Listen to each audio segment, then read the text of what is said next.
Most leaders don't stall because they've run out of talent or opportunity. They stall because they've run out of brutally honest pressure. Your inner circle, it's either multiplying your momentum or it's quietly capping it. And here's the part that nobody likes to say out loud. The people who helped you build your last chapter, they're not always built for your next one. By the end of this episode, you're going to know exactly how to upgrade your inner circle without blowing up relationships, creating drama, carrying all that guilt. You're going to leave with a clear, repeatable system to choose the right people to shape your next level.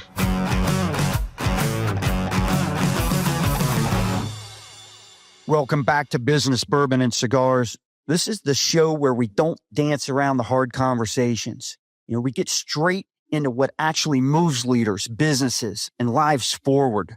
I'm Scott Joseph. I've spent my entire career building companies and scaling teams, sitting in rooms that changed my entire trajectory. And I've also stayed in rooms that have really slowed me down. Me plus Ultra, it exists because I've lived both sides of this.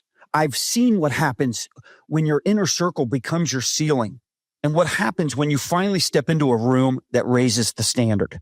So here's a quick roadmap for today's episode. We're going to get honest about who's in your circle and what seat they actually belong in. You'll learn the exact signs someone should no longer be in your core. I'll show you the principles for upgrading your circle without conflict, and we'll design what a next level inner circle actually looks like. Then we'll close with a simple action that you can take this week to start that upgrade. A lot of you have heard me talk about this, but I'm a loyalty guy, almost to a fault. I hold on to people. I've had friends and colleagues who've been with me, when everything was uphill. But loyalty, it has a dark side that no one likes to talk about. It can become a lid. I remember a season where every time I shared a win, I found myself just kind of shrinking the story a little bit so people wouldn't feel threatened.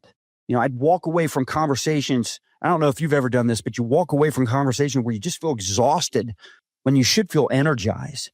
I started defending my goals instead of sharpening them.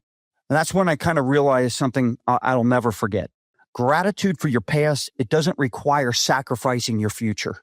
There's a huge difference between honoring where you came from and letting it dictate where you're allowed to go next. That was the moment that I realized I need a smaller core and a better room. And when I did, literally everything in my life accelerated. Business, relationships, clarity, peace. But the key is to never burn bridges with the people that you care about. You have to reassign the seats. And I'm going to show you how to do this. I'm going to do it and show it in 5 steps, how you can upgrade your inner circle without burning bridges. And this is where we're going to get tactical, not fluffy, not theoretical, real moves you can make today. The first step is you got to get honest about who's in what seat. Most leaders, they make a fatal mistake. They treat every relationship like it should function the same way. And that's how you end up, disappointed, drained, plateaued. You should be using structure that puts people in one of 3 circles. You've got your core circle, right? Inner circle. These people get unfiltered access. These should be people who, sharpen your think. They ask the uncomfortable questions. They want your growth as much as you do. And they're the type of people who normalize the next level for you. So it doesn't feel weird. So you don't shift back into your comfort zone. And then that next circle would be the collaborators, right? This circle is going to include your strategic partners, the people you build with, people you refer, challenge, you create some momentum with. And then the outer circle, the largest circle, would be your community circle. This circle is going to include your friends, your neighbors, people you enjoy, but they shouldn't be influencing your biggest decisions. The upgrade isn't about cutting people out. It's about seating them correctly. And 99% of leaders get stuck because someone who belongs in community is sitting in their core circle. Step 2, you have to recognize the signs when it's time to reseat someone. And there's some indicators to this. And I want you to treat these almost like dashboard alerts. Think about all the times you leave conversations defending your goals instead of sharpening them. Maybe your growth makes them sarcastic, competitive, uncomfortable. You can just sense it. They keep pulling you back into patterns that you've outgrown. You edit yourself because they can't handle your next chapter. If 2 or more of those are true, they don't belong in your core, no matter how long you've known them. This doesn't mean you stop caring. It means you stop giving them the influence over the decisions that define your future. Third step, you got to upgrade without the drama. There's 4 principles that actually work, make this a little easier for you. You got to adjust the access, not the affection. It's not about who matters. It's about who gets access to your limited time and your energy, your decision-making power. Those have got to be strategic assets. The second principle is, be honest instead of slowly fading out of, relationships. Ghosting, it's easy, but it's weak. A short, respectful explanation is going to protect the relationship.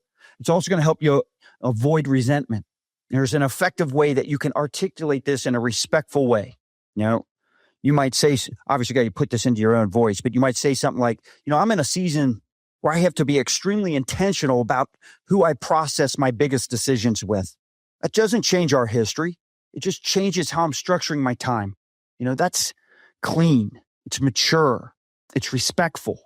Have you ever felt like no matter how hard you work, your business isn't moving forward? You're juggling tasks, trying new strategies. Maybe you're pushing your team, but the growth is possible still feels like it's just out of reach. You're frustrated, exhausted. You feel like all you're doing is spinning your wheels. Limitless Growth is your roadmap to break free from that cycle. This is a free ebook that gives you actionable strategies and real-world examples to overcoming scaling hurdles, clarify your priorities, and gain the momentum you need.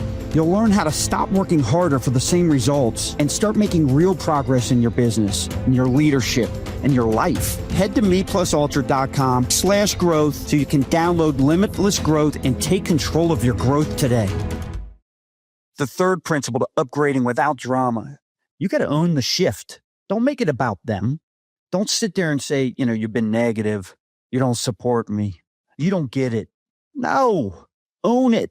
And you can do that by saying something very simple, just honesty, transparency, right? I'm operating at a different level now, and I need to match the inputs to the outcomes that I'm responsible for. You take responsibility. Avoid blaming them. I want you to think about this for a second.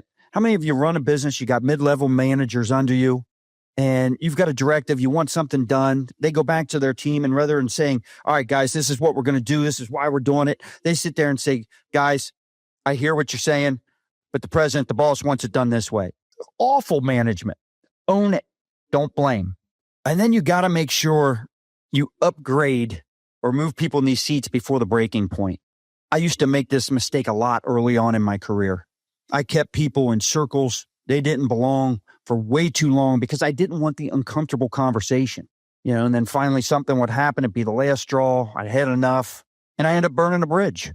If you wait until after a crisis, emotions run the whole show.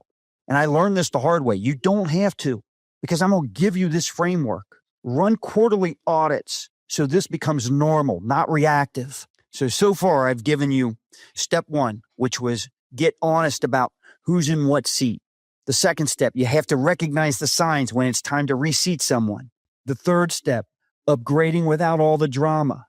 And I gave you those 4 principles that actually work and make it possible to do that, right? So now let's move into step 4, which is what to say when you're leaving a room that you've outgrown. Could be a mastermind. It could be a business group, a peer circle, so anything you've outpaced, any room you've outpaced, I should say. And this is a simple structure. And that starts with, first, you got to acknowledge the value.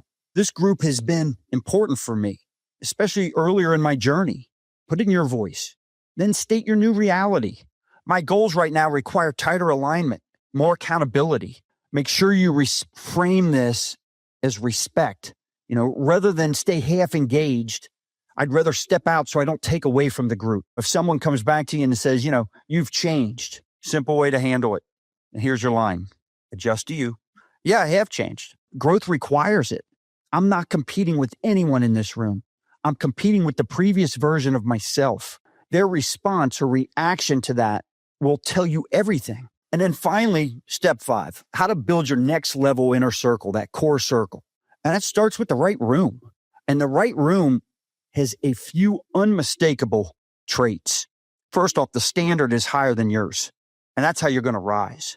The conversations move from theory, to owners and dates, next steps, Wins are going to be celebrated. Excuses are exposed.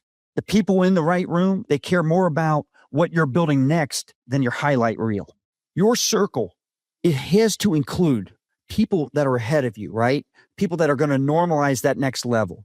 You also want peers running at your pace. That keeps you honest. And then you want people in that room that you can help develop, force clarity and leadership on them. And when you get this mix right, your pace no longer feels extreme. It feels normal. And that's when growth stops being forced and it starts being more natural. Your inner circle, it's not a friendship list. It's an infrastructure. So as we say all this, if you're tired of feeling stuck, like you've been putting in countless hours, but you're still not seeing the breakthroughs that you deserve, I have something that I think can help all of you. It's Limitless Growth. It's a free ebook. It's designed to help you break free of the frustration. It gives you the tools to overcome obstacles, avoid that painful cycle of stagnation. So you can start unlocking your true potential within your life and your business. And it's going to give you some practical, proven strategies. You'll finally take the steps needed to achieve the success and freedom that you've been chasing. Just click the link in the show notes, or you can visit meplusultra.com/growth, and you can download it now. It is free to you, but it's going to give you the tools necessary to start so you can start transforming your life with actionable insights today. That's meplusultra.com/growth. Cheers, everyone.